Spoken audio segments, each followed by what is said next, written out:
Nah, saya kira itu lebih bagus kita buka tanya jawab. Ada waktu ya sekitar 6.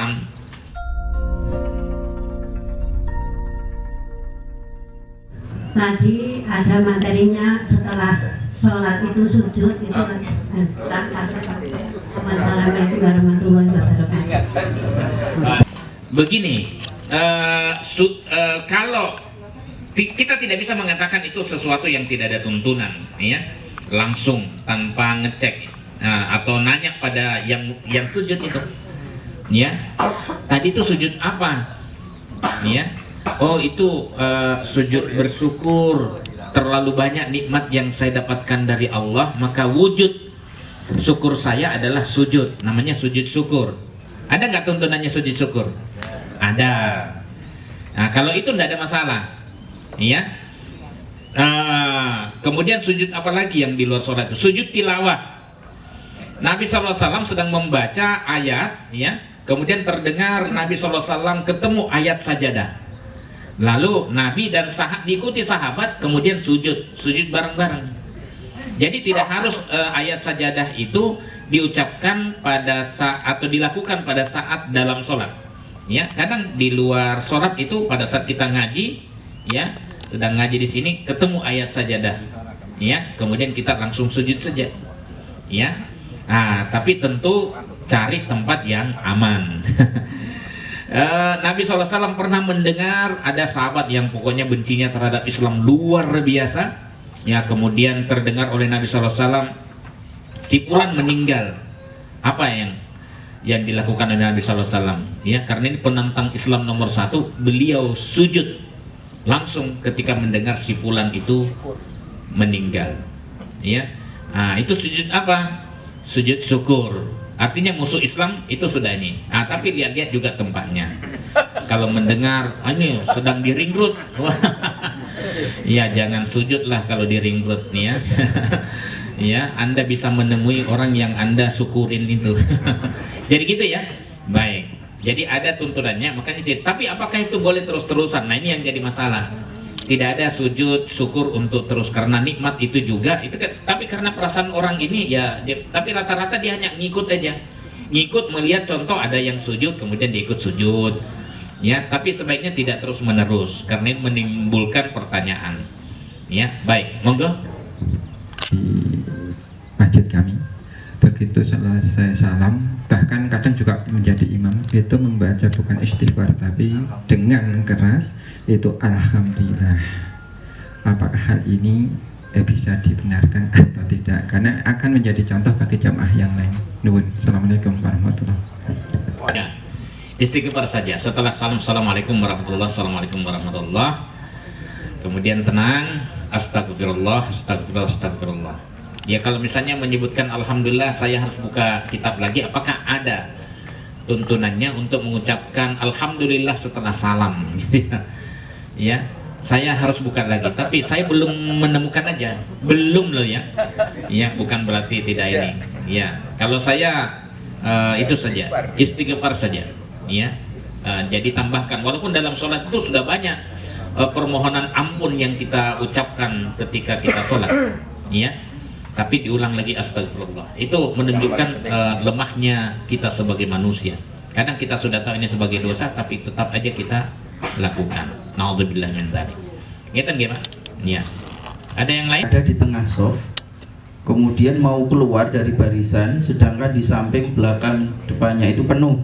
Nah, gimana ini cara dia keluar dari barisan untuk bersuci? Karena baik. Ya, terus batal. Ya. Begini, sebenarnya masjid yang bagus itu kalau misalnya softnya agak longgar. Ya, 1,5 meter, tapi kan tambah sedikit orang yang ini. Ya, biasanya kalau sajadah itu yang bagus standar untuk kita itu 120 meter. Satu hasta 120 cm. Ya, kalau hasta kita ya kurang lebih 40 cm, ya 40 cm kemudian ini. Nah, itu agak ada jarak. Karena yang dilarang itu adalah kalau 3 hasta. Makanya Nabi SAW kalau ada yang tahu dosanya orang yang lewat di depan sholat, sebatas apa itu? Sebatas 3 hasta. 3 hasta itu sebatas tempat sujud kita. Ya, kalau lewat daripada tempat sujud kita, tidak ada masalah. Ya, misalnya dia 1,5 meter nggak ada masalah, 2 meter nggak ada masalah. Ya, jangan kemudian ancang-ancang, nggak ada. Ya, jadi jangan diinikan. Kalau atau misalnya serbu, enggak. Memang ada yang mengatakan itu sesungguhnya setan. Kalau dia berkali-kali, coba lagi kita dorong, ya itu memang tidak boleh. Ya, nah jadi hanya 120 cm. Nah, kalau misalnya masjid kita tidak dirancang seperti itu, kalau masjid gede kan rodo-rodo longgar dia, ya, masjid gede kauman. Nah, jadi caranya itu gini. Kemudian kita lewat begini, ya, di sampingnya itu. Memang kita dituntunkan untuk merapat, ya. Kata Nabi SAW, jangan berikan ruang untuk setan untuk bisa masuk di salah-salah sop kita. Tapi kan yang mundur itu kan bukan setan, konco, teman jamaah. Bilang, itu setan. Mana begini malah? Yang sudah ini, sana lagi. Nah, ini yang setan. Ya, orang kebelet kok ya dia halangi gitu ya. Jadi biarkan dia, berikan jalan karena dia ingin. Nah, itu yang tidak masalah. Jadi ambil di salah-salahnya terus ke belakang begitu. Ya, matur nuwun. Mohon dijelaskan kembali terkait dengan sunnah imam selesai sholat itu kan berbalik ke jamaah.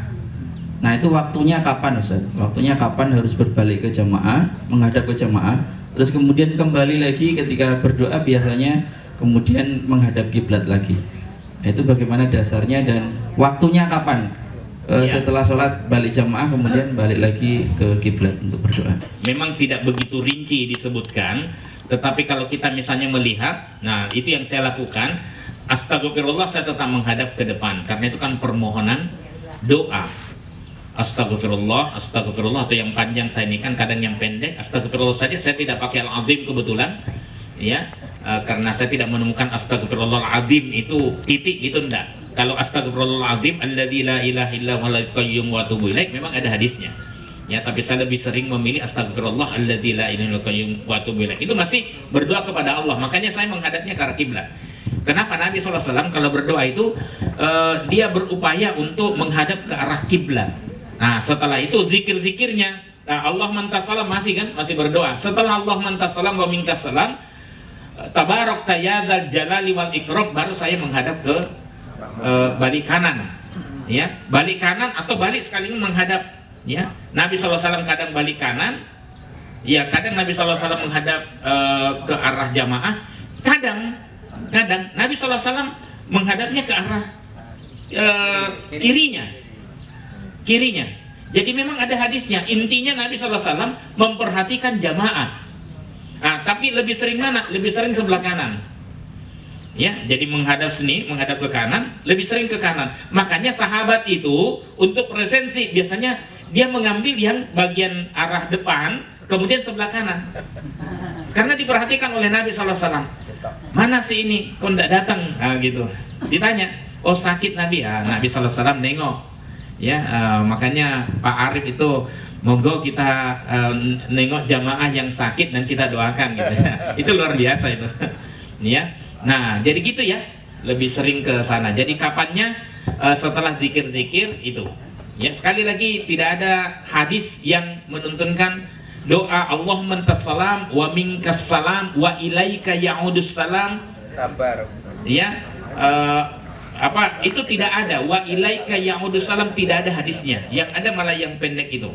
Allahumma antas salam wa minkas salam tabarakta ya dzal jalali wal ikram. Itu ada hadisnya sahih.